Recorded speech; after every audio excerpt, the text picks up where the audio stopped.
What is up, guys, and welcome back. And today I'm going to be showing you the EVs and movesets for my Ultra Spooky Cup team. I've been getting some of you guys have been asking me if I can give you guys the spreads because you guys are interested in bringing some of these Pokemon onto Battle Spot. I'm not too sure how well these Pokemon will do on Battle Spot because remember, on Battle Spot it's a lot different. Like Marshadow is not allowed on Battle Spot.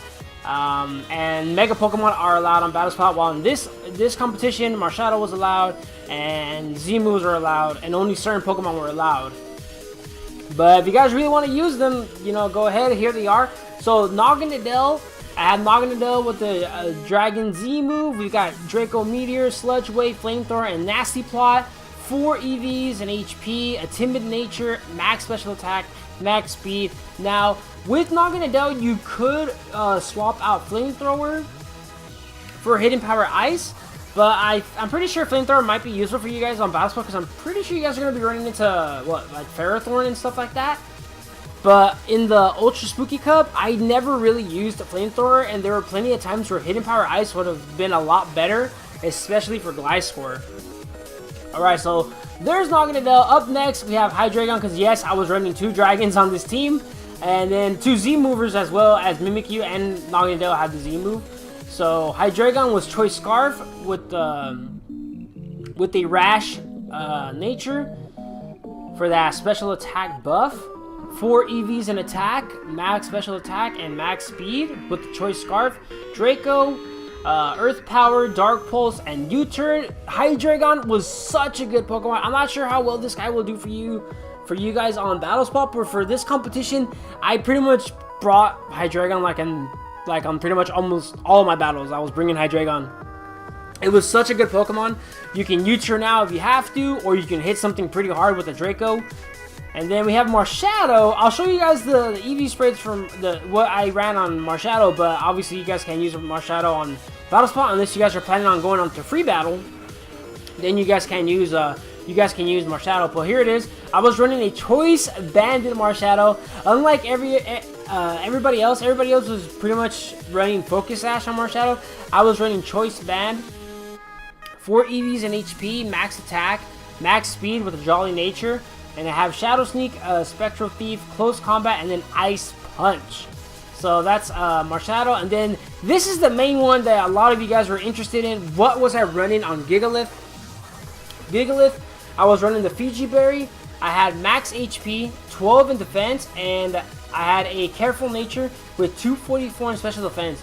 Now the reason why I was running a specially defensive Gigalith, well, pretty much the main reason I even had Gigalith on my team was for Volcarona, because when the competition was first put on Showdown, the Ultra Spooky Cup, a lot of people were running Volcarona. They're running Quiver Dance, Psychinium Z Volcarona, and with a specially defensive Gigalith, you can switch it in and you can easily tank whatever that Volcarona wants to throw at you.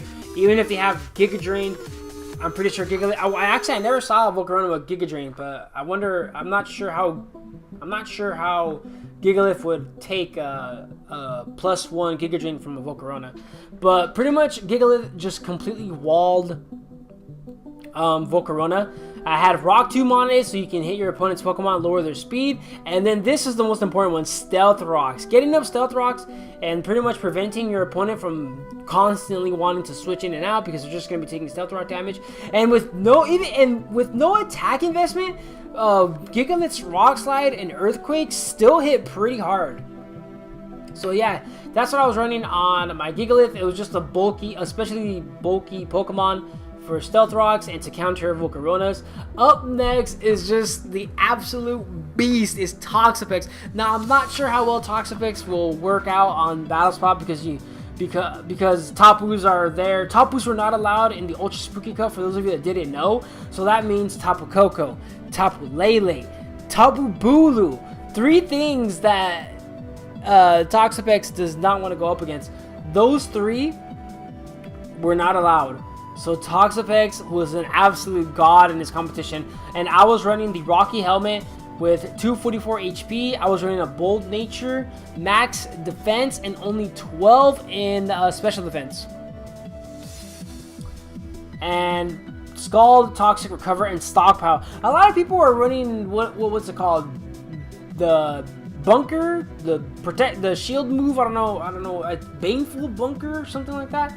But I was running Stockpile. If your opponents didn't have anything for Toxapex and you're setting up Stockpile, you can just Toxic and Recover Stall. Obviously, Stall is so annoying, but you know, you have to bring some bulky Pokemon because you know your opponents are going to be bringing bulky Pokemon. I'd prefer they just not allow bulky Pokemon like this and just make it fun, like just pretty much just bring nothing but offensive Pokemon. I think that would be pretty cool. But obviously, when they allow Pokemon like this, you're gonna have to bring them because you're gonna have to bring some bulky Pokemon on your team. And Toxapex just absolutely was such a problem for a lot of people. And I just like Hydreigon, Toxapex, I brought it on a lot of my battles. Toxapex was on a lot of my battles. And then the last Pokemon is just Mimikyu. I'm pretty sure you guys are already aware of this one, because I'm pretty sure Mimikyu is pretty used a lot. It's pretty overused on Battle Spot for singles. But just Swords Dance, Shadow Claw, Play Rough, Shadow Sneak, max attack, max speed with the Jolly Nature, 4 EVs and 8 in HP. Pretty sure you guys already seen this. It's a pretty standard set to run on Mimikyu. And I was also running Z move on Mimikyu, so I had 2 Z movers on this team. But pretty much, like, the main ones I used was Hydreigon, Toxapex, and then from there on, it pretty much just switched that. It would just switch around. Like, I would use Mimikyu, sometimes I'd bring Gigalith and Naganadel. But pretty much, Hydreigon and Toxapex were like the main ones. These two worked well together perfectly. Like, if my opponent let off with something like a Marshadow, which obviously Hydreigon can't one-shot the Marshadow, and even if I do go for Draco and it one-shots it, it's most likely Sash. So all I would do is U-turn out and bring in Toxapex, and Marshadow can't even touch Toxapex. And then with the Rocky Helmet, Marshadow would take damage. So yeah, definitely Hydreigon and Toxapex are 2 very good mons to use together. But I hope you guys enjoyed, guys. And oh yeah, and this team was able to hit 1800 on the competition. I'm still waiting. If you guys go to the global link, they're still tallying up the ratings. So the results still ain't out yet. But yeah, this team did pretty good. So hope you guys enjoyed, and I'll see you guys again next time.